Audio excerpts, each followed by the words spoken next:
Good morning. Please join us as we sing together.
Good morning, everyone, and please be seated. Welcome, everyone, to First Unitarian Church of Portland, Oregon. We are a multi-generational community where we each might grow spiritually and together strive toward building the beloved community. After the service today, join fellow congregants for a social hour. To join virtually, you'll see a web link and a QR code after the service. And for all of us gathered here in person, this is the first Sunday of the month, so we'll have our social hour next door in our Buchanan building. Just follow the crowd after the service. So, Reverend Alison, can you join me up here for a moment? Have you heard that the church is going to be doing an auction again this year, returning after a 3-year pandemic hiatus? I did hear that, and as you can tell, it is very exciting. It is very exciting. So on behalf of the auction committee, I have this special gift.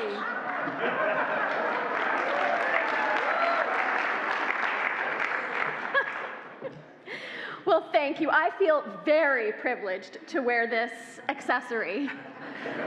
Privileged indeed. So for folks like yourself who are new to the church, the auction has been happening for a number of years and has raised money for various projects around the church. This year, the planning committee has decided that the money will help the general budget of our church, given that some of the financial stresses our church is going through right now. In fact, the name of this year's auction is Zap the Gap. Pretty catchy, huh? And while the money for the auction has been raised, while that's been wonderful, perhaps the biggest benefit of the auction has been the community that's been created and nurtured through all kinds of social events with the auction. You know, when I've been talking to people, one of the number one things I hear is that folks are really wanting community and connection. It sounds like the auction will really help with that. Trust me, it will. So have you thought about what you're going to donate to the auction this year? Well, I hear there's a tradition of the senior minister offering up a sermon topic of someone's choice, a chance to tell the senior minister what to say from the pulpit. I've said yes to doing that, and my family are thinking about what else might we offer. What about you? Well, I'm known for the brunch that I offer, and I will probably do that again this year, or something related to food. I like to cook for people. That sounds good. Sign me up. So the auction will actually happen later in April and the first week in May. But right now, the important thing is that all of us get our donations in. And the committee tells me that the earlier, the better. The earlier to get our donations in, the better.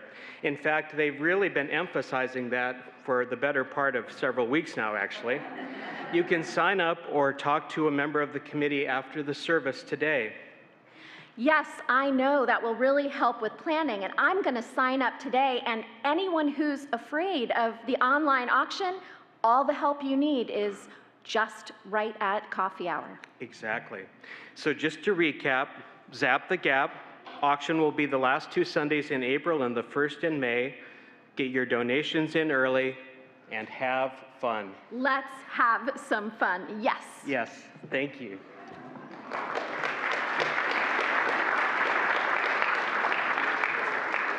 And now, in the spirit of building community, let's take some time to greet our neighbors online and here in person.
The Eller-Ferguson family, Mira, Lewis, and their parents Andy and Jesse, along with grandmother Jan Eller-Isaacs, will be our chalice lighters today.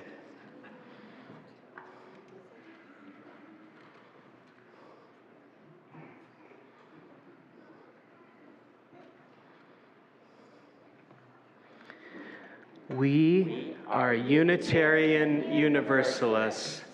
We light this chalice in faith, in hope, and in love. Thank you, guys.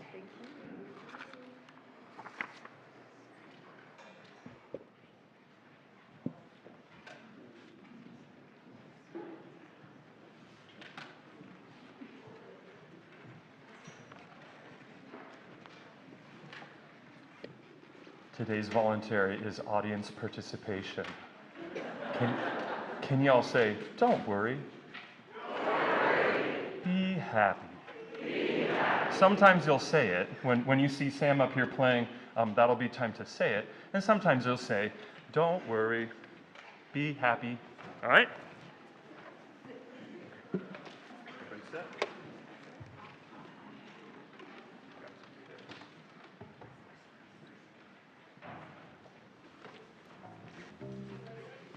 All right, ready? 1, 2, 3, 4.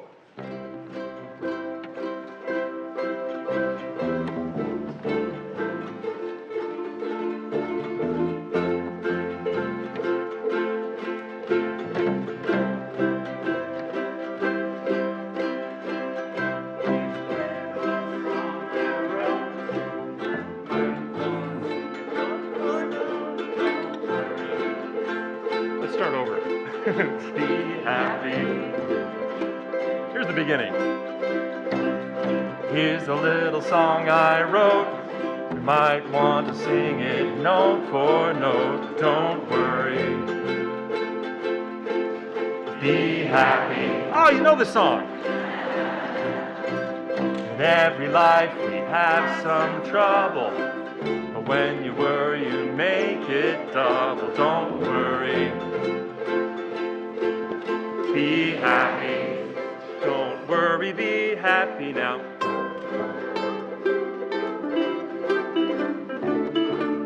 Don't worry.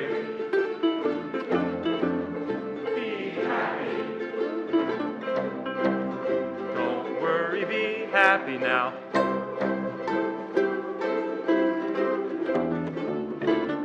Don't worry. Be happy.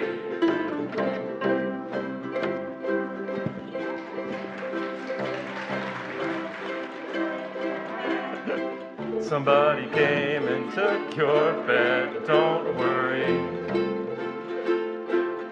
Be happy. The landlord says your rent is late. You may have to litigate. Don't worry. Be happy. Don't worry, be happy.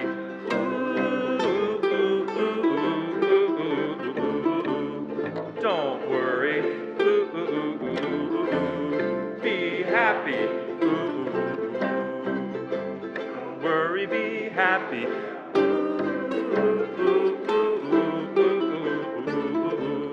Don't worry, be happy.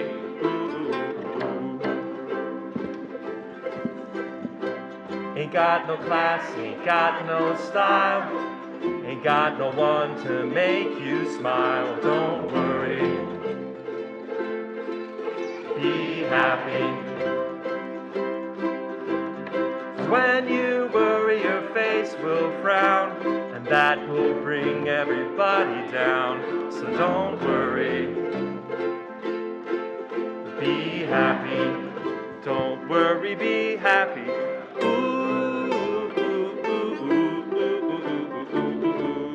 Don't worry, be happy. Don't worry, be happy.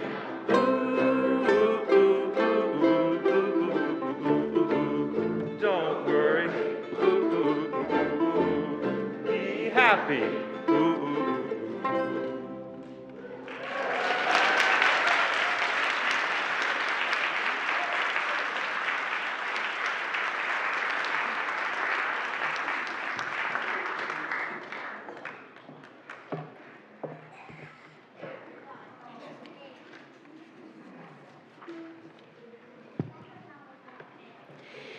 The words for our call to worship are by Thich Nhat Hanh. Let us be at peace with our bodies and our minds. Let us return to ourselves and become wholly ourselves. Let us be aware of the source of being common to us all and to all living things. Evoking the presence of the great compassion, let us fill our hearts with our own compassion towards ourselves and towards all living beings. Let us pray that we ourselves cease to be the cause of suffering to each other. With humility, with awareness of the existence and exuberance of life, and of the sufferings that are going on around us. Let us practice the establishment of peace in our hearts and on earth. And now, will you join in our opening hymn, Come Ye Disconsolate?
Our responsive reading, without hate. May every creature abound in well-being and peace. May every living being, weak or strong, the long and the small, the short and the medium-sized, the mean and the great. May every living being, seen or unseen, those dwelling far off, those living nearby, those already born, those waiting to be born. May all attain inward peace. Let no one deceive another. Let no one despise another in any situation. Let no one from antipathy or hatred wish evil to anyone at all. Just as a mother with her own life protects her only child from hurt, so within yourself foster a limitless concern for every living creature. Display a heart of boundless love for all the world in all its height and depth and broad extent. Love unrestrained, without hate or enmity. Then, as you stand or walk, sit or lie, until overcome by drowsiness, devote your mind entirely to this. It is known as living the life divine. And let us sing our doxology together.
Our time for all ages this morning is a story I would like to share with you, adapted from the book Kuan Yin, The Princess Who Became the Goddess of Compassion, by Maya Vandermeer and illustrated by Wen Su. Princess Ling and Princess Miaoshan were sisters with a powerful love and devotion to one another. Every morning, Ling awoke to her big sister sitting at the foot of her bed with a gentle smile on her face. Her calming presence filled the room with the sweet scent of a lotus flower. One day, Miaoshan explained to her little sister Ling, "Father doesn't accept that I've chosen to follow a spiritual path rather than a worldly one, that I would rather ease the pain of others than rule over them. But don't worry, Ling, I promise, even if I have to go away, You will find me when it's time. That evening, the king, their father, yelled angrily at Miaoshan, "How dare you betray me and risk the future of my reign?" "Father, I'm sorry you are upset, but I have decided to follow a different path. Please let me go to the nunnery so I can learn to be of true service to all beings," Miaoshan pleaded. "This will benefit our kingdom and family far more than if I marry."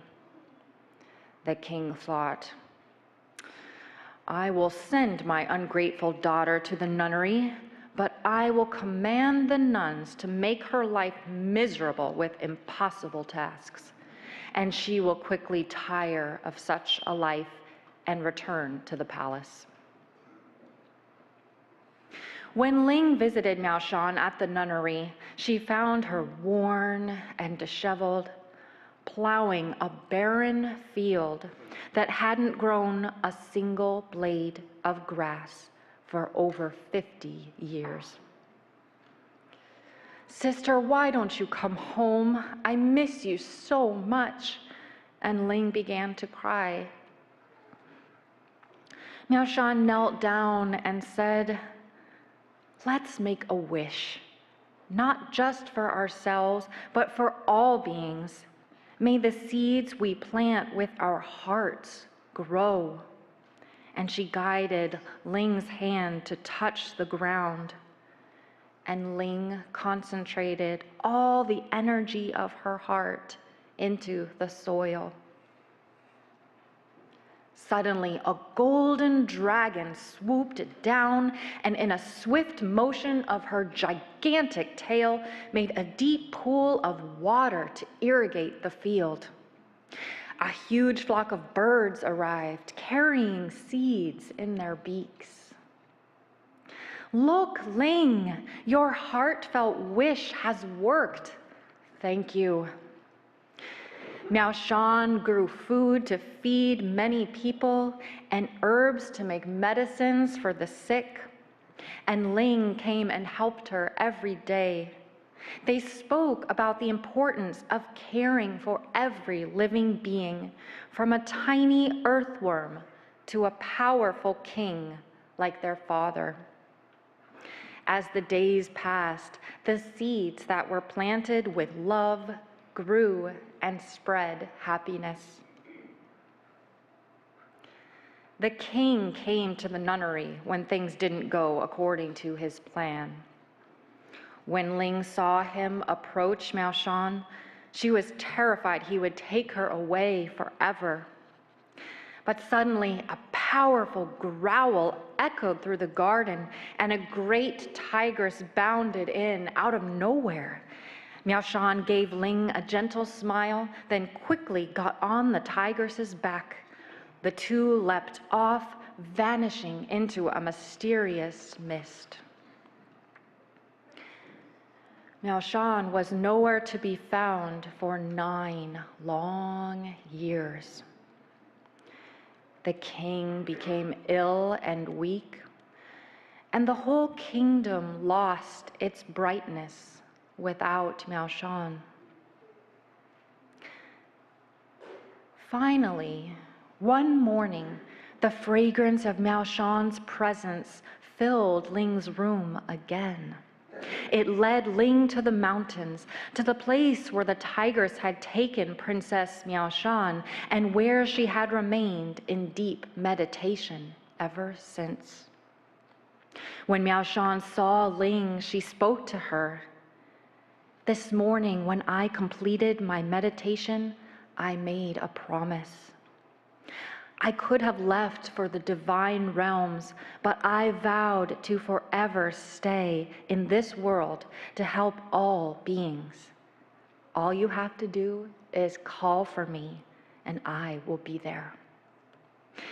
Ling felt such relief as she exclaimed, "We can share all this with others.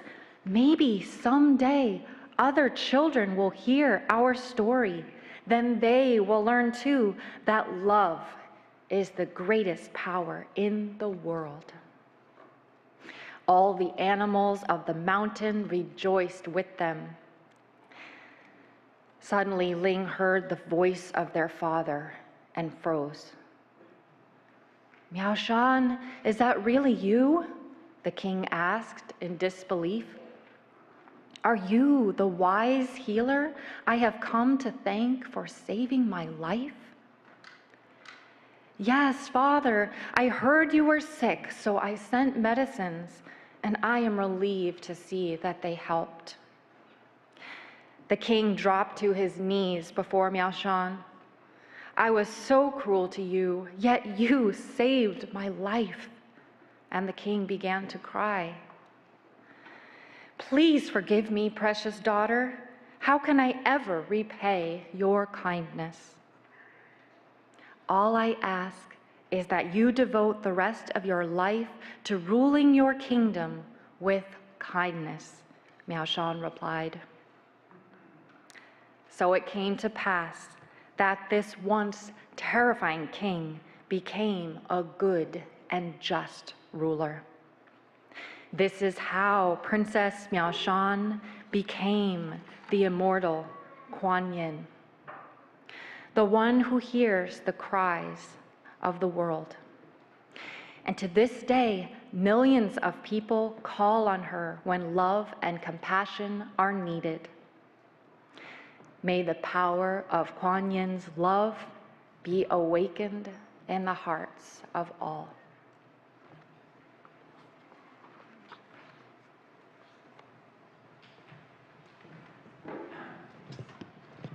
Our hymn of blessing, this is new for the congregation, so I brought some friends to help us learn this song. So the first time, we're just going to listen and they'll sing it for us. Second time, if you are a person that considers yourself to be a youth, you may sing along with us. Yes? And then the third and the fourth time, the congregation and the choir can all join in, and that's the time when all the youth can go and move over to the Buchanan building. Okay? Sound good? All right. Is everybody ready? How are we doing over here? Yeah?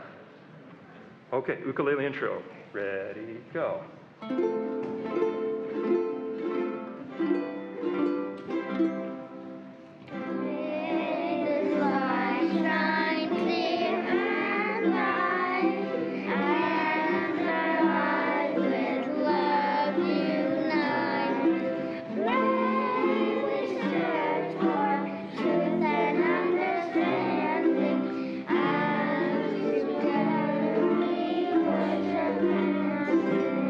Join us. May this light shine clear and bright, and our lives with love unite. May we search for truth and understanding, as together we worship and sing. Everyone join us.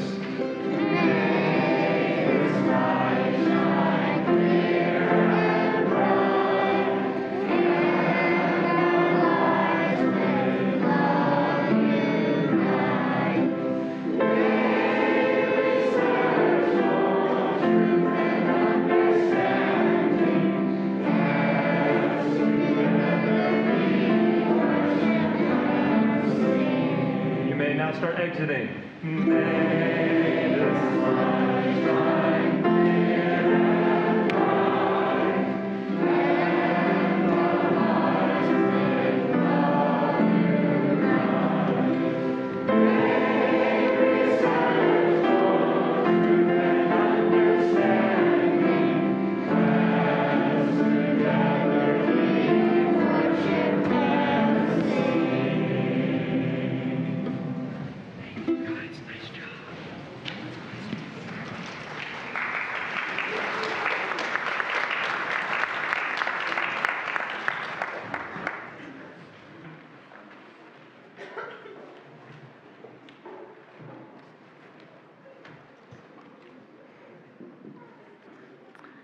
sing.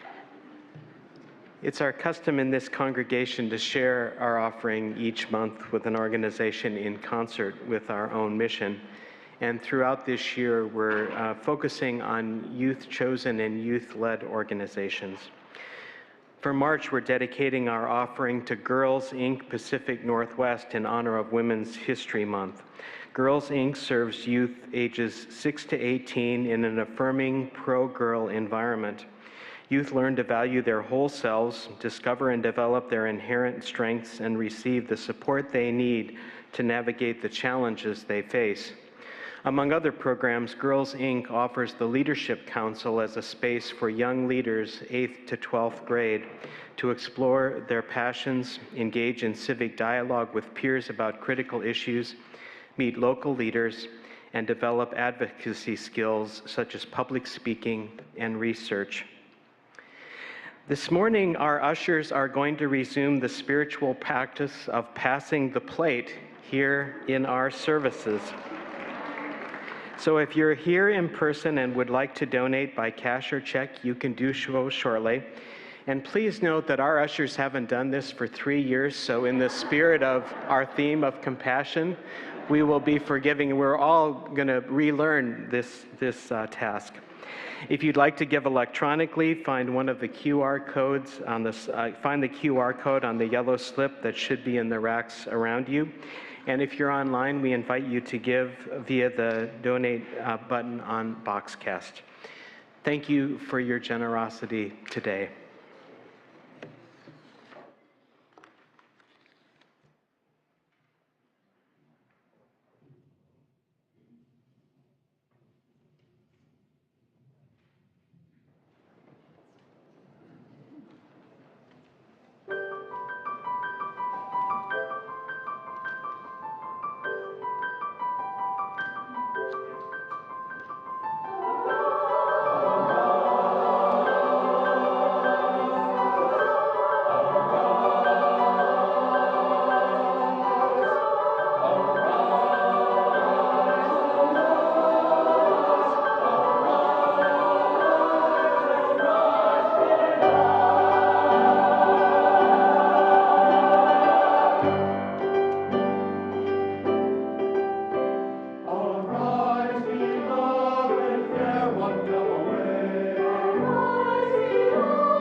We make space each week in our service to bring the concerns of our community life together.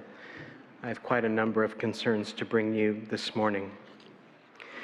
Member Carol Hinton died on Friday after a short and difficult struggle with cancer that was diagnosed just last summer. Carol was 65 and she had moved to Alexandria, Virginia to be with family, including a new grandchild in her last weeks of life, and they were with Carol at the end of her life. Carol deeply loved her First Unitarian community and was always looking for ways to help, whether in the front office or the creation of the beautiful new choir community room. Carol served as the local volunteer coordinator at the UU General Assembly here in Portland just last summer. She brought such light and love to the world, and she wanted her life to be of service to others.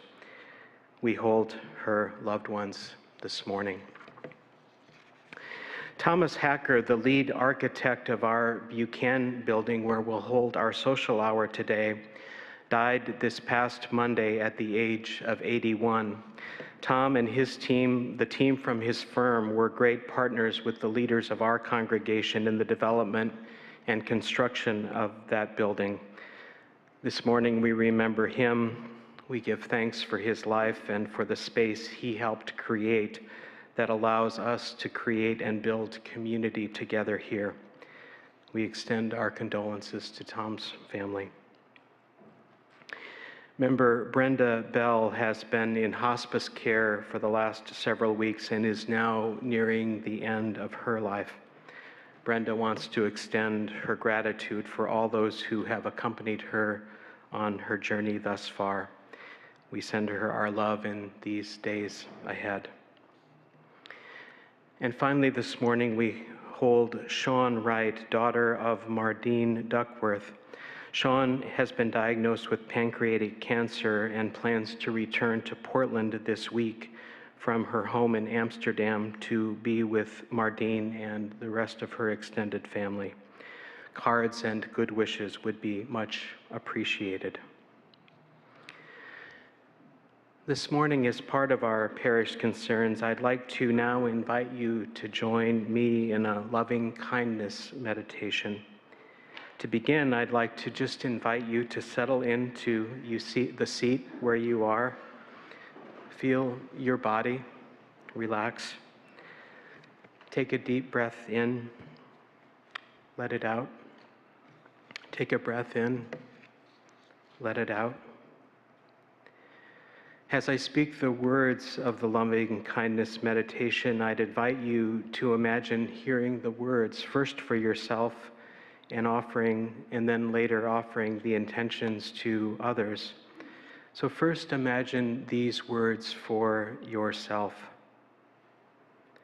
May I be filled with loving kindness. May I be free from suffering. May I be well in body and mind.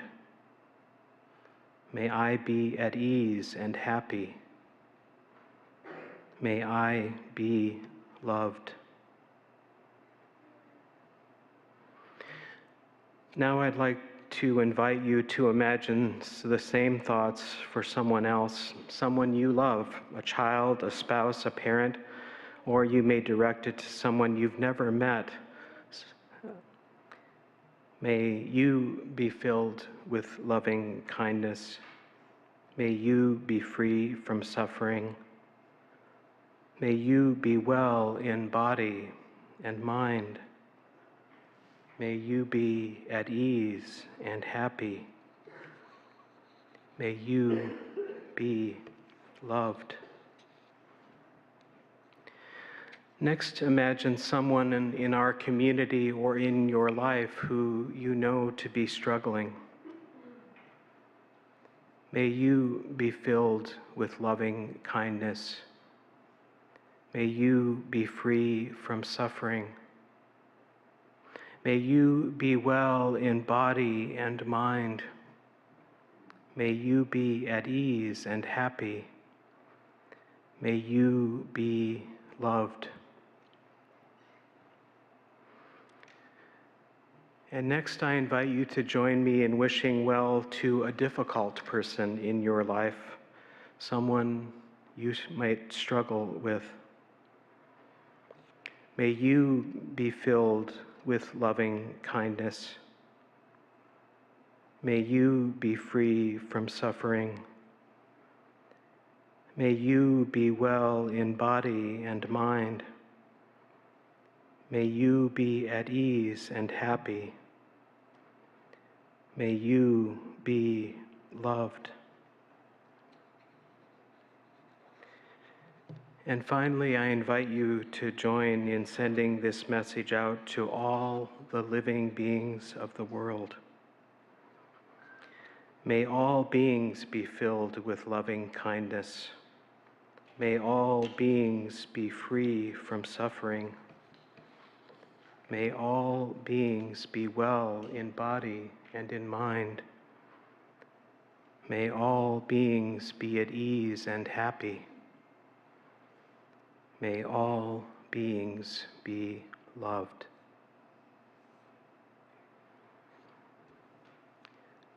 Let's take a few moments of silence now together.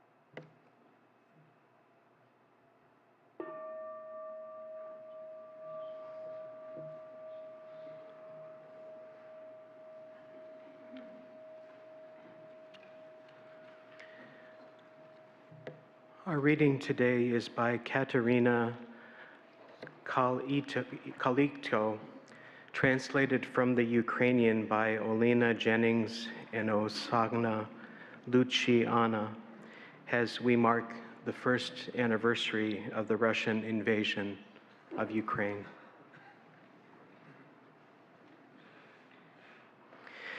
This loneliness could have a name, an Esther or a Miriam. Regiments fall to the ground with an infant's cry. Words hardly fit between water and salt. Under the flag at half-mast, hundreds of hoarse voices laugh, pricked by the splinters of language. This loneliness is vast, bottomless, and so chilling that even a stranger turns away. Restless children wander out of the school, stand by the sea as if in front of a tribunal. Dried tree branches crackle in the air like transmitters. Somebody keeps calling out the name of the city turned into ashes. This loneliness could be named Sevgil or Selima. The names of the abandoned are salty and deep. She comes out, fumbles with the knot of her black headscarf. Her lips are pale. "Who is there?" she says. "Do you read me? Does anyone hear us?" Just a moment ago, someone called out our names. "Do you read me, son? Try and listen to me. To me, they have all left the shore. Look for them in the sea."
When we think of religion, so often what comes up in our country and even around the world is the concept of dogma and doctrine. That is because Christianity, and especially Orthodox Christianity, dominate the discourse on religion in the media, especially in the United States. Orthodox means right belief. In Orthodox Christianity, there is one right belief that will lead to salvation or heaven. Everything else leads to a much hotter place. However, the world religions are not limited to beliefs at all, and certainly not one set of beliefs. We are a heterodox religion. Heterodox means other belief. We are one community who holds many beliefs. We look to multiple sources of truth, not just our two heritage traditions of Unitarian and Universalist Christianities. Religion is not just a matter of belief either, as Orthodox Christianity would have you believe. It is about practice as well. There is a concept of orthopraxy and heteropraxy. Some religions hold that there is one correct set of practices, while again we hold that there are many. We are a religion that promotes multiple sources of wisdom and multiple paths on the journey towards wholeness, enlightenment, and liberation. We are in the Lenten season in the Christian calendar, and we are approaching an important date in the Buddhist calendar. The Bodhisattva Kuan Yin's birthday is on March 10th. And Jesus and Kuan Yin, their lives and their traditions, Christianity and Buddhism, are both teachers on the practices of letting go of what separates us from one another and from a liberating love. A growing number of Unitarian Universalists are inspired by Buddhism as a path towards insight and spiritual growth. And if you are among them, you may be interested to know that there is a national Unitarian Universalist Buddhist fellowship that has a convocation coming up in the end of April. This UU Buddhist community includes Unitarian Universalists from all across our country, from every congregation. And whether you have a deep practice or are simply curious, you are always invited to join First Unitarian Portland's 30-minute loving kindness practice with facilitators Pat Malone, Katie Raditz, and Stephen Sorla at 8 o'clock on Zoom on Monday. Kuan Yin is known as the Bodhisattva, or the goddess of compassion. This is a central value and practice in Unitarian Universalism. It appears twice in our 8 principles and our 6 sources, and in the doxology we sing each week. In our 2nd principle, we covenant to affirm and promote justice, equity, and compassion in human relations. In our 2nd source, we draw wisdom from words and deeds of prophetic people, which challenge us to confront powers and structures of evil with justice, compassion, and the transforming power of love. Here with me is a statue of Kuan Yin, which I brought from our home. She is known by several names, including the goddess of compassion. Her name in Sanskrit is Padma Pani, or born of the lotus. She is gender non-conforming. In the earliest stories, he is known as Avalokiteshvara, the merciful Lord of utter enlightenment, an Indian bodhisattva. In later stories, beginning in the 12th century, she becomes Kuan Yin, which in Chinese means she who hears the cries of the world. You may also know her as Guan Shi Yin or Kuan Am. She has many names. They also appear as non-binary. Kuan Yin is said to appear in whatever form the person who is suffering needs in order to receive her medicine. Sometimes they have no form. But there was a hunger for a feminine Buddhist divinity, and that is when her gender began to become fluid and her shape is fluid as well. There are stories about her invisible, invincible presence altering the direction of an event. Sailors are said to call upon her on stormy seas. One of the more dramatic physical presentations is when she has 1,000 arms, 11 heads, and 42 ritual healing instruments. There are many legends about her life story, and she is revered in Buddhism, Taoism, and Confucianism. We heard the story earlier of Mao Shan, which means wonderful goodness. And the children's version we shared in our Time for All Ages, which Cassandra adapted from Maya Vandermeer's retelling, leaves out, I must tell you, some of the lengths of suffering her father the king put her through, and the lengths of sacrifice she is said to have made on his behalf. In all the versions of that legend, she follows the path of Siddhartha Gautama, the Buddha. She is drawn out of their palace to serve the people who are in the greatest need. And while her parents wish her to marry, she says, "I would never, for the sake of one lifetime of enjoyment, plunge into eons of misery. I have pondered on this matter and deeply detest this earthly union. It is a bummer when your daughter follows her own path." Nevertheless, she persisted even when her parents insisted. But she was clever. She said, "I will agree with your wish if only you can find a future mate for me that will save me from the following misfortunes: growing old, sickness, and death." Now, in the end, after tormenting his daughter, the king's karma catches up with him and becomes gravely ill.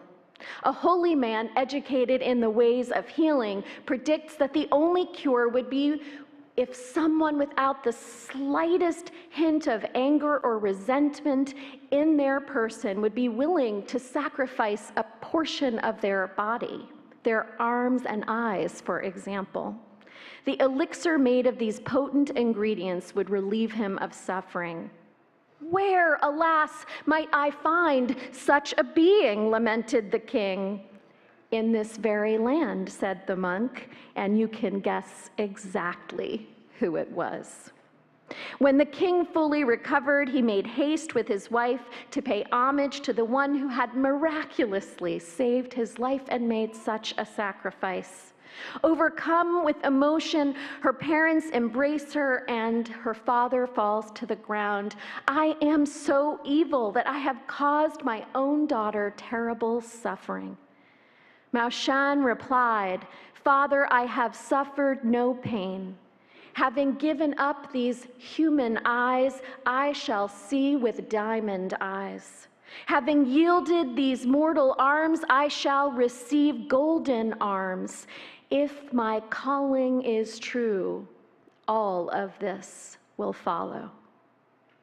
In the end, what the various legends share is the following interpretation. Kuan Yin was a devoted follower of the Buddha who led a life of practice, virtue, and self-sacrifice.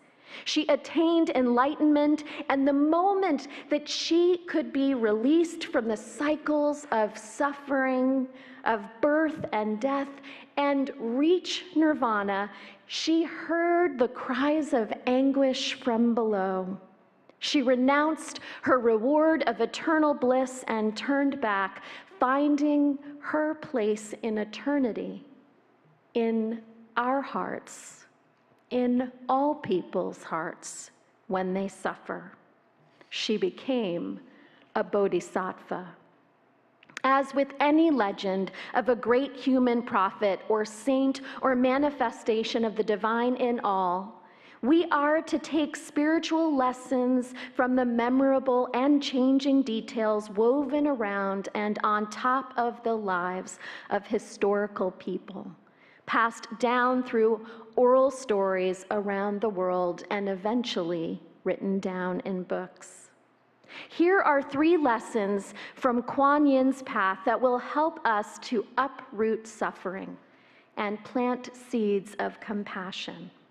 1, a life that includes spiritual practices such as meditation helps us to bring about insights, helps us to see the world as it is with greater clarity, brings about feelings of inner peace and an ability to face the world with equanimity. 2, learning how to identify what is permanent and what is impermanent, and ultimately to make peace with letting it go, will help us to gain inner and outer resiliency and strength. 3, we are united by suffering. The capacity to be present to and to take in the suffering of others, to truly be with them in their pain, helps alleviate their suffering and ultimately our own. These are core to the path of Buddhism, which centers around 4 noble truths and an 8-fold path. And for the curious, here is that path. The first noble truth is life is dukkha, a Pali word translated often as suffering. The word is evocative of a wheel's axle that is off-center, or bones that have slipped from their socket. The second noble truth is the root cause of suffering is tanha, often translated as craving or desire. It's a specific kind of a desire for private fulfillment or fulfillment of our ego, and it's all the cravings that increase our separateness and selfishness. The third noble truth is that suffering can end. Buddha taught when we can recognize suffering and its root, we can stop doing the things that cause suffering. The fourth noble truth is the 8-fold path, which helps us to stop doing what causes us to suffer. Buddhism is ultimately a religion about right practice. And these are the 8 practices: right understanding, right thinking, right speech, right action, right livelihood, right diligence or effort, right mindfulness, and right concentration. Kuan Yin, arguably the most famous bodhisattva, an enlightened being who can reach nirvana but delays doing so in order to offer compassion to all who suffer. She is like the pop star of bodhisattvas. And the bodhisattvas have taken these 4 impossible but alluring vows. Sentient beings are numberless. I vow to save them. Desires are inexhaustible. I vow to end them. Dharma gates, the teachings that I just mentioned, are boundless. I vow to understand them and enter them.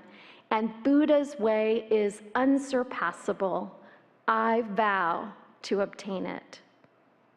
A bodhisattva moves towards what is impossible, an end to suffering, but acts as if it is possible. The tool the bodhisattva uses to alleviate suffering is compassion. And there are two words used in Buddhism to teach about what compassion looks like and the quality of compassion we aim to cultivate. Anukampa means to tremble with. When we offer compassion, we have empathy for a person or animal who is suffering. We look deeply and are able to be present with that suffering. This might be the care that a parent holds for a child. We embrace. We offer a lullaby and rock that suffering. We offer healing care for the being who is afflicted. Karuna is a different dimension of compassion. It means to do or make, to turn around. This is actually about a compassionate response. It's about action that alleviates suffering. This is about uprooting the cause of suffering. An example could be working to dismantle systems of oppression. After looking deeply and understanding the suffering, we engage with practices to end suffering. These are the two aspects of compassion that lead to healing. Buddhism is not just about acceptance of what is, that life includes suffering and making peace with it. Death will come to all and cause suffering. Letting go of the illusion that we will live forever, we will suffer less when loved ones die and be more present to them while they are alive. Buddhism is also about recognizing the suffering that we have caused for ourselves or for others and ceasing the actions that lead to that pain. Actions rooted in the three poisons: ignorance or delusion, greed or attachment, hatred or aversion. Buddhist teachers Chris Cullen and Christina Feldman write the following about practicing compassion. It's not about what we feel or what we can actually accomplish. It is about the intentions that we commit to and embody with our lives, striving to achieve the goals of an impossible vow. Thich Nhat Hanh teaches us that the seeds of sorrow, pain, and anger may have roots that go way back, may have been watered by our parents and our ancestors, and continue to be watered by us now. But so have the seeds of joy, healing, and resilience. They have found nourishment in those same sources. The wars of today cannot be disconnected from the pain and the violence that has been visited upon people in the past. The conflict in Ukraine recalls the blood and the famine that has happened on their soil before. Our system of mass incarceration cannot be separated from a legacy of racism, exploitation, and domination that expressed itself in slavery and Jim Crow laws and the continuing impacts of white supremacy. As Mao Shan and her sister Ling said in that story, as they knelt down to the barren soil that had seen it all and grown dry, let us make a wish, not just for ourselves, but for all beings. May the seeds we plant now with our hearts grow. And I invite you into a meditation. May we follow our intentions with embodied actions. May we never cease from trying to transform pain and suffering, both when we are the cause and when we are not. May we know that we are never alone in this work of compassion, but surrounded by companions and bodhisattvas, invisible and invincible and present on the journey. May we discover that by reaching for the impossible vow to put an end to all suffering, may we plant a healing garden whose medicine makes all the difference. It is the medicine of comfort and care and the courage and creativity to turn things around. It is the seeds of compassion for ourselves, for those we love, for those with whom we have difficulty, for our ancestors who have formed us, for those who will come after, for all sentient beings on earth. When we water these fruits, these seeds, they bring forth the fruit of the beloved community come to life. There is no greater calling for Kuan Yin or for us.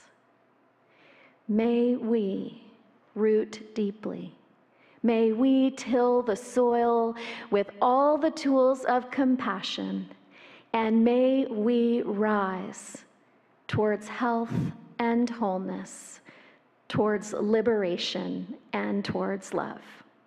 Amen, and blessed be, and may it be so.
And now in our going, may the light of compassion bless us and keep us. May it shine down upon us. May it radiate out from within us. May it be gracious to all of us and create a community of healers and people who are capable of ceasing acts that lead to suffering. No easy feat. And now, as we go, may we remember that this is the day that you and I are given. So let us rejoice in it and be glad. Practice love. Practice peace. Practice, practice, practice.